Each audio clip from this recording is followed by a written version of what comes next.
Voltamos com o programa Cidade de Leitores, conversando hoje sobre a literatura de aventura. Nosso convidado é o psicanalista Carlos Alberto Campos. Carlos Alberto, o romance de aventura, os mais conhecidos romances de aventura, já foram transformados em filme, cinema, passam a toda hora na televisão. Você acha que isso afasta o jovem da leitura? Eu acho que a gente tem um desafio, né? O desafio de mostrar para o jovem a diferença, a distância que existe entre o cinema e o romance, né? Que são duas, fundamentalmente, né? Na leitura do romance, você cria mundos com as suas próprias cores, né? Você dá ao personagem uma cara específica, uma voz, uma identificação, uma possibilidade muito mais ampla do que a do personagem filmado, né?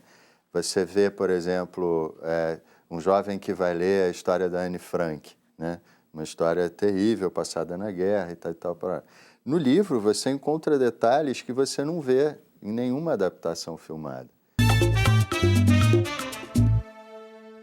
Anne Frank foi uma adolescente alemã de origem judaica que morreu vítima do Holocausto aos 15 anos de idade num campo de concentração. Anne passou a maior parte da vida em Amsterdã, para onde sua família se mudou em 1933, ano da ascensão dos nazistas ao poder.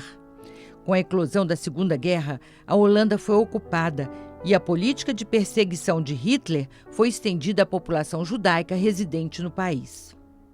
Em julho de 1942, a família de Anne passou a se esconder em cômodos secretos de um edifício comercial, onde permaneceu por 2 anos. Essas experiências, suas intimidades e o cotidiano das pessoas ao seu redor foram registradas em seu diário. Em 1944, o grupo foi delatado às autoridades nazistas e levado para campos de concentração.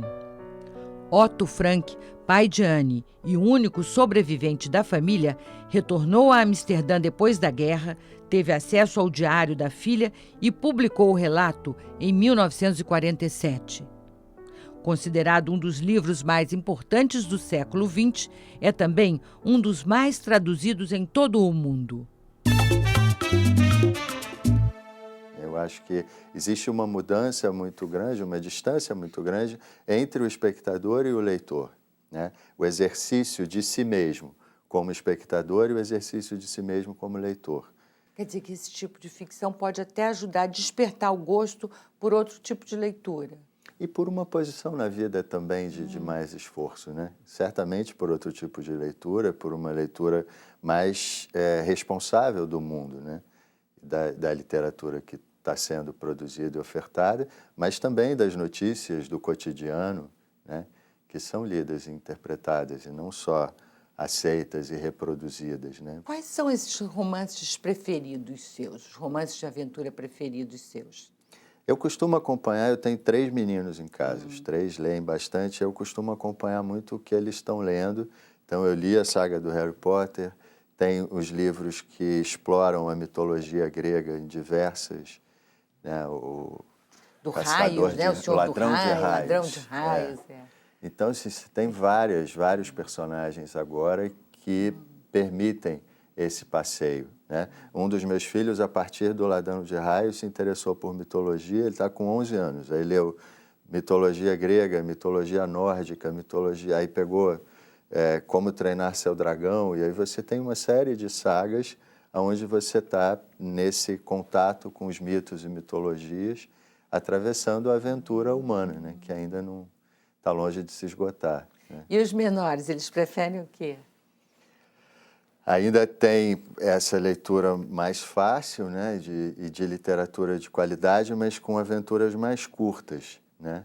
Você tem grandes escritores brasileiros aí, Ruth Rocha, né, escritores desse tipo que produzem uma literatura de aventura mais palatável, mais possível para o jovem atravessar ou para a criança atravessar.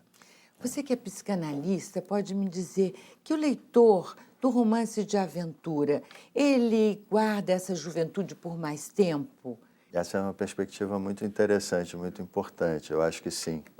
Eu acho que o contato com a literatura e com o romance de aventura especificamente, ele é um contato que rejuvenesce, que traz não só de volta algumas emoções, não só o contato com o que já foi, mas também o contato com a diferença. Quando você retorna a um livro, você se percebe um outro leitor, portanto, um outro sujeito, né? Eu tenho um exemplo recente de uma paciente bem idosa que voltou a ler depois da análise.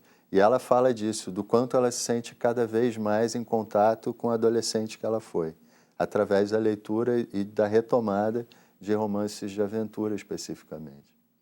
Carlos Alberto Campos, muito obrigada pela entrevista. Eu que agradeço. E o programa Cidade de Leitores termina aqui. Um grande abraço para você e até a próxima.